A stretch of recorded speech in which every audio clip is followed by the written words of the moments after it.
Chapter 21 of How to Be a Bawse by Lilly Singh. Climb the ladder. Unless you're born into a royal family, chances are you will have to start from the bottom and work your way up in life.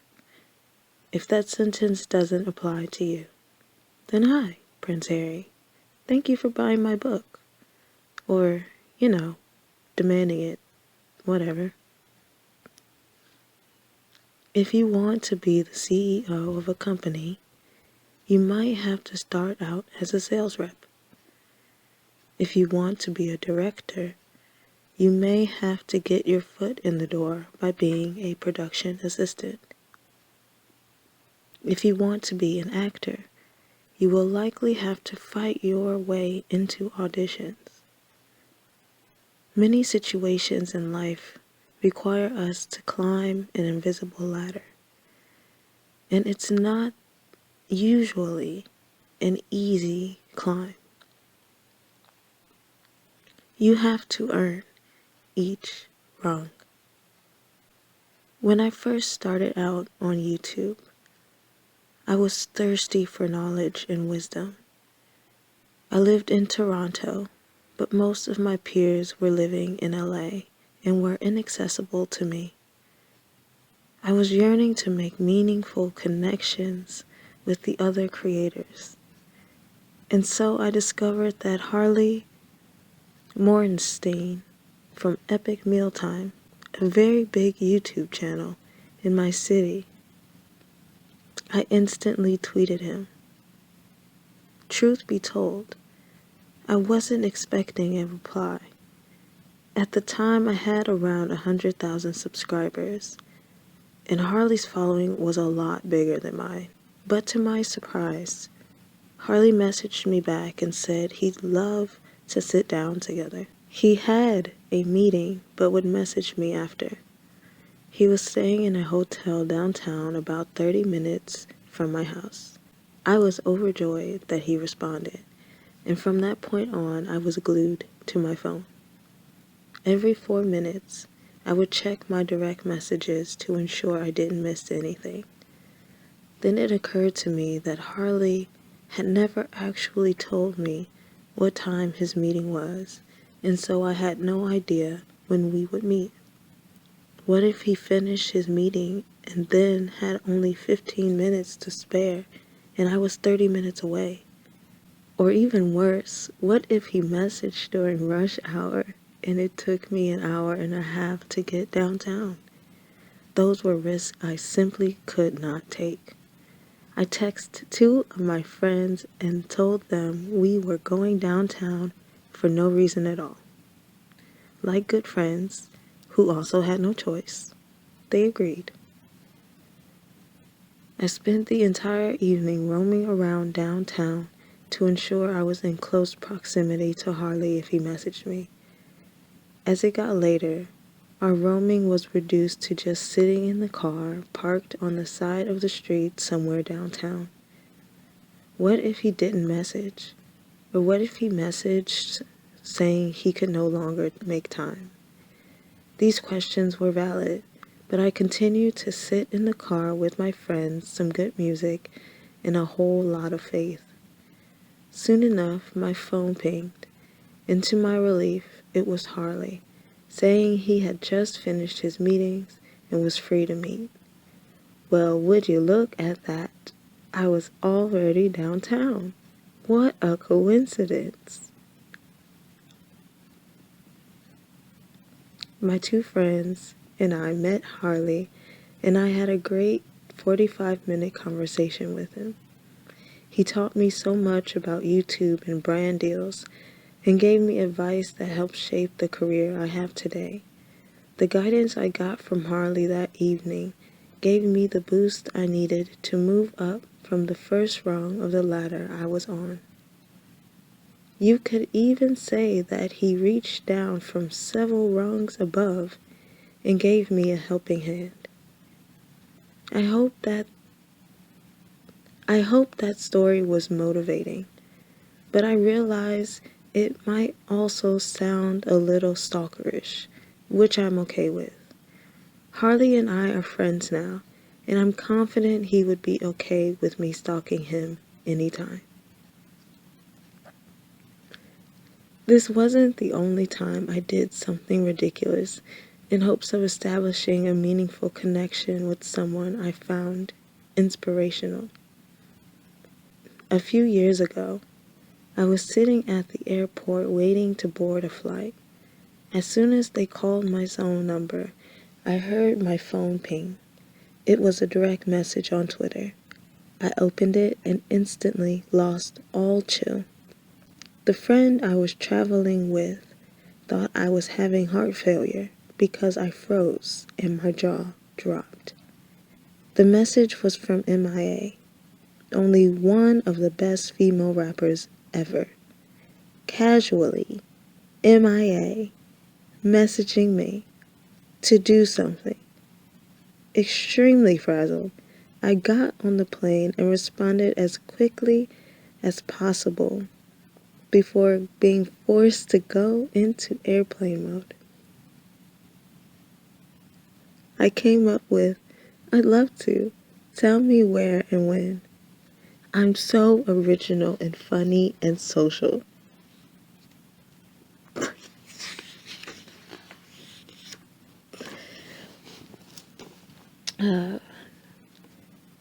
For the entire plane ride, I was anxious because I had no idea what her reply would be. What if her account had been hacked? What if it was her son? What if she'd gotten mixed up and thought I was someone else? People tell me I look like Bruno Mars all the time. When the plane landed, before I did anything else, I checked my messages and squealed when I saw her reply.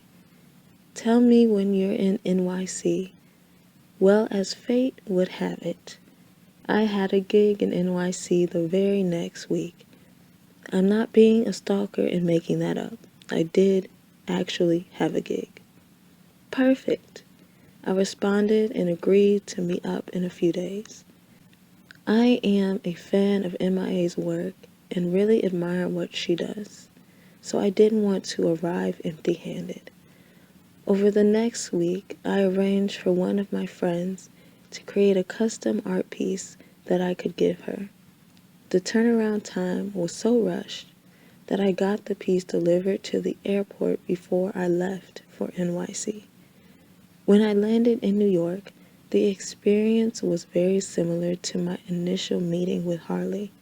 I knew which day MIA wanted to meet, but I had no other information and was banking on a reply.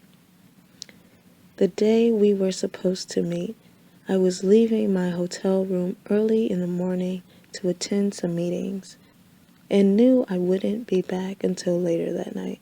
I hadn't heard from MIA in the last few days, and the whole meeting seemed to be unlikely.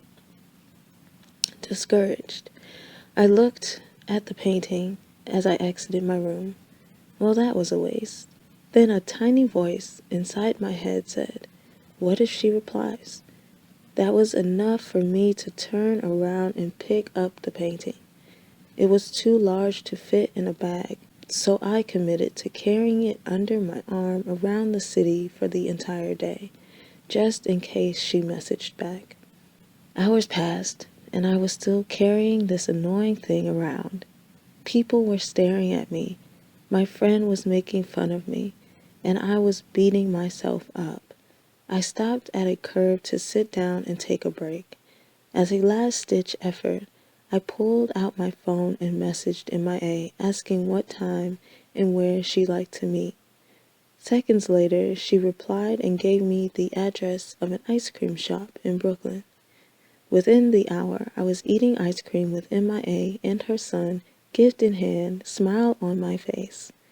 During our conversation, she taught me so much about the music industry and gave me legal advice I've never heard before. The experience helped me climb yet another rung on the ladder. These encounters may seem like minor, ridiculous things, and you might even think that I was devaluing myself by waiting around for people. But the conversations I had were essential and moved me to continue my work. When you're climbing the ladder, the heaviest piece of clothing you wear is often your pride. In my opinion, waiting hours to meet these two people doesn't mean I don't know my worth. It means I think they're worth my time. Both Harley and MIA knew more than I did and had knowledge they were willing to share with me. The thing about the ladder is that no matter how high a rung you reach, there will always be people above you. And sometimes the people above you will throw stones at you to try to knock you down. This behavior can be intentional or unintentional. Sometimes they might not even realize their feet are kicking dust onto you. The people above you on the ladder aren't necessarily rich, famous jerks who look down on everyone else. It's not about status. That's the wrong attitude to have. I believe that the people above me on the ladder have more experience and expertise than I do, and I can accept and respect that. Even today, regardless of the fact that I've established myself as a content creator with a large following, I get stones thrown at me from the rungs above. I've done countless collaborations with movie stars and musicians, but when a new one is presented to me, I still have to go to hell and back to make it happen. I'm required to send 3 script ideas, and when the producers don't like any of those, I'm asked to send 3 more by the next morning as if that's an easy thing to do. Once I get a script approved, I'm told I have 15 minutes to shoot a video that will probably take 60 minutes. The video can only be shot on a day when I'm already completely booked, so now I have to rearrange my schedule. What do? I could reply with a middle finger emoji, but that wouldn't be very productive. I put my pride aside and smile throughout the process as long as the outcome results in an awesome video I'm proud of. That's climbing the ladder. No one said that some rungs wouldn't be covered in BS. It's a hard ladder to climb. There will be obstacles, exhaustion, and sometimes even a few snakes along the way. Now it's the snakes and ladders game. But when you climb the ladder, you learn lessons, build character, and earn knowledge. The worst thing you can do is act entitled when you are at the bottom of the ladder, refusing to get sweaty. It doesn't work like that. Sometimes to be inspired, successful, or supported, you need to sit in a car on the side of the road for 3 hours. Other times, you might have to be that crazy lady carrying a huge painting. Maybe it'll be worth it, or maybe it won't be. Either way, you keep climbing like a Bawse.